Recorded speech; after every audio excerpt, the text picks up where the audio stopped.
दोस्तों, महात्मा गांधी सेवा प्रेरक जो वैकेंसी है उसके अभी इंटरव्यू शुरू हो चुके हैं, तो इसके बारे में आपको जानकारी तो होगी। अब हो सकता है कि आपने भी इस वैकेंसी का फॉर्म भर रखा हो और आपका इंटरव्यू अभी होने वाला हो।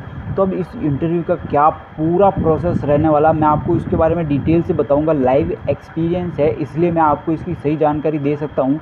तो ये वीडियो आपको पूरा ज़रूर देखना चाहिए, आपके लिए काफ़ी हेल्पफुल आज का ये वीडियो रहने वाला है। जो भी महात्मा गांधी सेवा प्रेरक जो वैकेंसी है, इसके बारे में आपके सारे डाउट क्लियर हो जाएंगे। आपको जैसा पता होगा कि भाई अभी हाल फिलहाल यहाँ पर महात्मा गांधी सेवा प्रेरक की वैकेंसी चल रही है, ठीक है। मतलब इंटरव्यू का प्रोसेस चल रहा है, डीवी का प्रोसेस चल रहा है। सबसे पहले मैं आपको बता दूं कि भाई डीवी के लिए आपके पास इस तरह से एक मैसेज आएगा और ईमेल आईडी पर ईमेल भी आएगा। जो आपने यहाँ पर फॉर्म में ईमेल दिया होगा, वहाँ पर ईमेल भी आएगा कि आपका इस दिनांक को इतने बजे इंटरव्यू रखा गया है, ठीक है।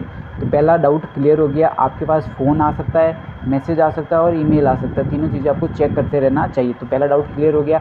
सेकेंड डाउट यहाँ पर रहता है कि भाई साथ में कौन से डॉक्यूमेंट ले जाने हैं। तो मैं आपको एक लिस्ट बता देता हूँ कि आपको ये डॉक्यूमेंट यहाँ पर साथ में ले जाने ज़रूरी होते हैं। सबसे पहले तो आपको अपना जो भी फॉर्म आपने भरा था ना, उसका प्रिंट आउट आपको साथ में रखना है। फिर उसके बाद 10वीं की मार्कशीट, 12वीं की मार्कशीट और आपकी जो भी हाईएस्ट क्वालिफ़िकेशन एजुकेशन है, मतलब मान लीजिए आपने ग्रेजुएशन किया है, पोस्ट ग्रेजुएशन किया है, बीएड किया है, जो भी है वो सब साथ में डाल देना, ठीक है। उस सब की फ़ोटोकॉपी साथ में रखना और ओरिजिनल भी साथ में रखना। उसके साथ मूल निवास प्रमाण पत्र आपको लगेगा, जाति प्रमाण पत्र लगेगा, आधार card, Jan Aadhaar card, voter ID card और जो राशन कार्ड है उसकी फ़ोटोकॉपी भी यहाँ पर लगेगी। ये सारे जो भी कार्ड आपके पास है उसकी भी फ़ोटोकॉपी आपको साथ में ले जानी चाहिए, वरना वहाँ पर हो सकता है वो आपसे मांग दे और आपके पास नहीं हो तो आपको दिक्कत हो सकती है। तो ये सारी चीज़ों की फ़ोटोकॉपी निकाल कर उसको आपको स्व प्रमाणित करना है, यानी सेल्फ अटेस्टेड करके उसका एक सेट बना देना और वो आपको साथ में ले जाना है। अपने डॉक्यूमेंट जो ओरिजिनल है वो भी साथ में रखने हैं।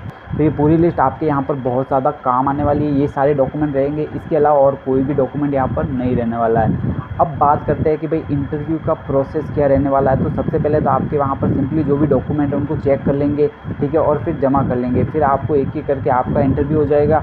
इंटरव्यू के बाद आप घर जा सकते हो और जब रिजल्ट आएगा तब आपको पता चल जाएगा। अब सबसे बड़ा सवाल रहता है कि भाई एक महात्मा गांधी सेवा प्रेरक वैकेंसी आखिर है क्या, मतलब इसमें हमको क्या काम करना पड़ेगा, कैसी जॉब है। तो सबसे पहले मैं बता दूं कि इसमें आपको वेतन 4,500 रुपये फिक्स है, इतना ही मिलेगा। दूसरी यहाँ पर इम्पोर्टेंट चीज़ जो है वो है कि भाई इसमें 1 साल तक आपको नौकरी करनी पड़ेगी। और सबसे बड़ा क्वेश्चन सबका यही है कि भाई इसमें काम क्या करना पड़ेगा।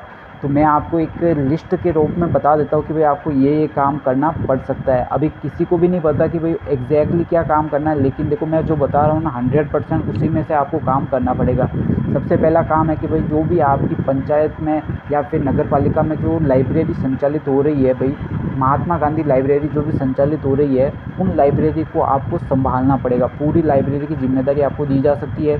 दूसरा है जो संविधान केंद्र होते हैं, हर जगह बने हुए होते हैं, उनका संचालन करने के लिए भी आपको दिया जा सकता है। और तीसरा होता है कि आपको अपने वार्ड में जो भी लोग हैं उनको योजनाओं की जानकारी घर घर जाकर देनी पड़ सकती है। जी हाँ गाइस, घर घर जाकर उनको योजनाओं के बारे में आपको बताना पड़ सकता है कि भाई ये योजनाएं चल रही है। जो बूढ़े लोग होते हैं, जो कम पढ़े लिखे लोग होते हैं, उनको आपको बताना पड़ सकता है कि भाई ये योजना इस समय चल रही है सरकार की। देखा जाए तो ये सरकार द्वारा एक ऐसी जॉब है जिसके ज़रिए वो अपनी योजनाओं को हर आदमी तक पहुंचा सकते हैं। तो इसलिए ये जॉब यहाँ पर तुरंत प्रभाव से 50,000 पद इसमें निकाले गए हैं, ठीक है। तो और इसका प्रोसेस भी इतना जल्दी इसीलिए हो रहा है क्योंकि अभी चुनाव आने वाला है। तो आपको सिंपली ये काम दिया जा सकता है कि भाई आप अपने वार्ड में सबको योजना पहुँचाओ। देखो 3 काम मैंने बता दी, चौथा काम मैं बताता हूँ कि भाई आपके वार्ड के अंदर जिन भी लोगों ने अभी तक महंगाई राहत कैंप में रजिस्ट्रेशन नहीं करवाया है या फिर वो चूक गए, वंचित रह गए, आपको ऐसे लोगों की एक लिस्ट बनानी पड़ेगी और फिर उन लोगों का आपको महंगाई राहत कैंप में रजिस्ट्रेशन करवाना पड़ेगा। तो ये काम भी हो सकता है। और एक इम्पोर्टेंट काम है कि आपको पता होगा कि भाई राजस्थान सरकार ने मिशन 2030 की घोषणा की है।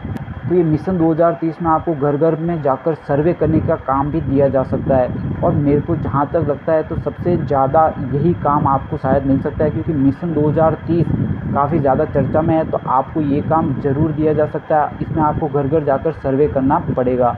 तो यहाँ हो सकता है कि आपको अपने वार्ड में सर्वे करने के लिए बोला जाए, क्योंकि हर वार्ड में महात्मा गांधी सेवा प्रेरक तो हो गई।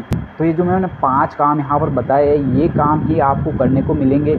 अब देखिए, आप सबको पता है कि भाई हर जगह लाइब्रेरी नहीं है, हर गांव में या हर शहर में लाइब्रेरी नहीं है सरकार की, या फिर संविधान केंद्र नहीं है। तो हो सकता है कि आपका काम योजनाओं के बारे में लोगों को बताना हो और ये सर्वे वाला काम, ये दोनों ही काम आपसे करवाए जाए। अब ये कंफर्म नहीं है कि कितने घंटे की नौकरी है और कितने दिन तक यहाँ पर आपको लगातार काम करना पड़ेगा, क्या आप अपनी मर्ज़ी के अनुसार काम कर सकते हो, ये भी कोई कंफर्म नहीं है। लेकिन मैंने जो काम बताया आपको 100% इन्हीं कामों में से कोई ना कोई काम करना पड़ेगा। जैसे मान लो आपके क्षेत्र में कोई भी कैंप लगता है, किसी भी योजना का कैंप लगता है, तो उसमें भी आपकी ड्यूटी वहाँ पर दी जा सकती है।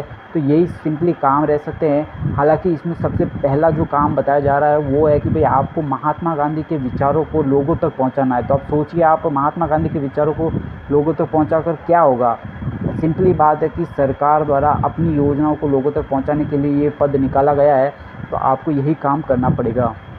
तो मैंने जो भी जानकारी यहाँ पर दी है बिल्कुल ऑथेंटिक है, बिल्कुल जो अधिकारी लोग हैं उनसे पता करके यहाँ पर जानकारी बताई है। तो उनको भी जहाँ तक पता है बस इतना ही पता है, एग्जैक्टली तो उनको भी नहीं पता है। आगे से जब ऑर्डर आएगा तो पता चल जाएगा। तो सारी बातें क्लियर हो गई। आपका इंटरव्यू के लिए कॉल कैसे आएगा, आपको क्या डॉक्यूमेंट साथ में ले जाने, एक जॉब प्रोफाइल यहाँ पर क्या रहने वाला, पेमेंट कितना मिलेगा, 1 साल की वैकेंसी, सारी बातें यहाँ पर क्लियर हो गई होगी। डॉक्यूमेंट के बारे में एक बात बता दूँ कि आपके पास जो भी आपकी हाईएस्ट क्वालिफिकेशन है साथ में ज़रूर ले जाना, उसका थोड़ा इफेक्ट रहता है। और आपके जो अदर सर्टिफिकेट होते हैं, मतलब कोई भी स्पेशल सर्टिफिकेट होते हैं, जैसे एनसीसी का हो गया, आपने कोई स्पेशल डिप्लोमा कोर्स कोई भी किया हो, वो आप ज़रूर साथ में ले जाना। इसकी भी वहाँ पर आपको काफ़ी अच्छा वेटेज मिल सकता है, ठीक है।